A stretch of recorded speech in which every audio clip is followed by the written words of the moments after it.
Dolto disait que le genou est un valet soumis à 2 mètres et qui peut donc provoquer 2 fois plus d'emmerdes s'il y a un problème. On va enchaîner.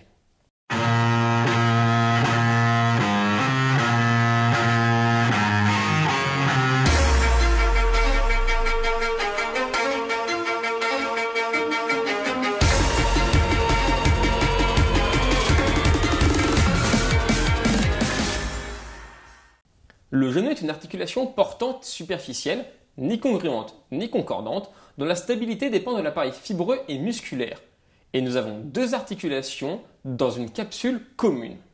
Commençons par évoquer les particularités anatomiques. Sur le fémur, il y a une asymétrie des joues de la trochlée, dont la latérale sera plus proéminente, et une asymétrie des condyles, dont le latéral est plus petit, plus gros, et dont le rayon de courbure décroît plus vite d'avant en arrière. Le rayon de courbure du médial décroît aussi, mais moins rapidement. Ils sont renforcés par des points d'angle postéro-latéral, ligament poplité arqué, partie postérieure du ménisque latéral, coque condylienne latérale, poplité et postéro-médial. Ligament poplité oblique, coque condylienne médiale, partie poste du ménisque médial, rétinaculum médial. Sur le tibia, nous avons un condyle latéral convexe et un médial concave, et il y a une pente osseuse qui est compensée en partie par les ménisques. Pour la patella, nous noterons uniquement que sa position neutre se situe au-dessus de la trochlée du fémur. Oui, jeune spectateur incroyablement attentif, t'as évoqué des ménisques juste avant. Si tu revenais un peu plus sur ce que c'est et leur utilité. T'as déjà vu un épisode de l'émission? Quelle émission? Les ménisques sont des fibrocartilages attachés par leur corne postérieure sur le plateau tibial, et donc solidaires de celui-ci, et adhèrent à la capsule, au ligament collatéral tibial, à l'autre ménisque ou encore à la patella. Le médial aura une forme de O et le latéral aura une forme de C. Ils ont pour fonction de transmettre les forces, d'augmenter les surfaces de contact, donc diminuer les contraintes, d'améliorer la concordance et la stabilité rotatoire, et leur mouvement participe à la lubrification articulaire. Parlons maintenant des ligaments croisés qui sont torsadés et orientés dans les 3 plans de l'espace.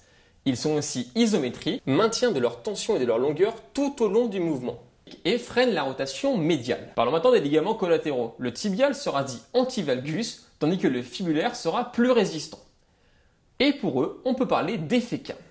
Le rayon de courbure en flexion est plus petit qu'en extension, ce qui explique la liberté rotatoire en flexion et pas en extension.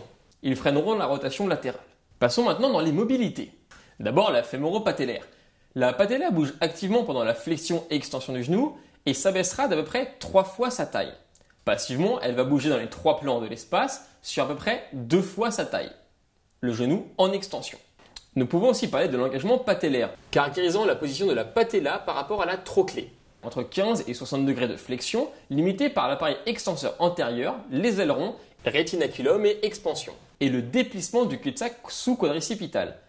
Pendant la flexion, puisqu'on en parle, le ligament collatéral antérieur va s'horizontaliser et le postérieur va se verticaliser.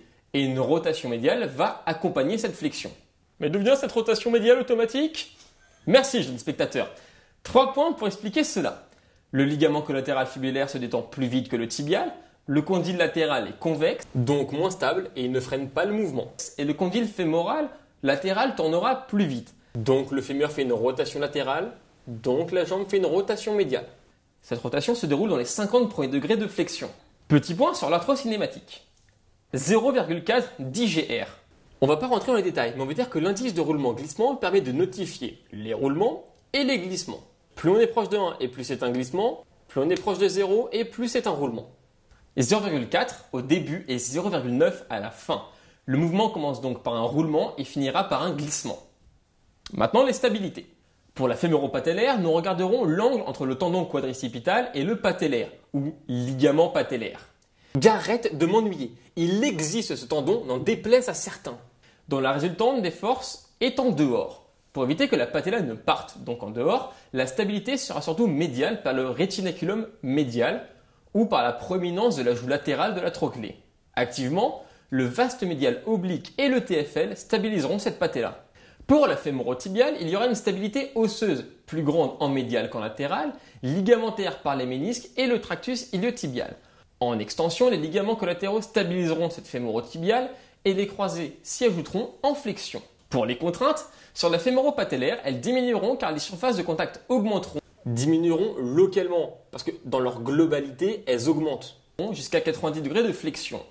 Sur la fémoro-tibiale, elles augmentent sagittalement pendant la flexion, mais ne nécessiteront pas une contraction musculaire debout, sauf si debout en monopodale. Frontalement, il y aura l'équivalent d'une balance de Powell avec une résultante valant 2 fois le poids. C'est ici que les ménisques seront particulièrement utiles avec une diminution de 40% des contraintes grâce à la répartition. Conclusion, vous pouvez vous mettre à genoux et subir des pressions dessus et cette phrase sonnait beaucoup moins dégueulasse dans ma tête. À bientôt.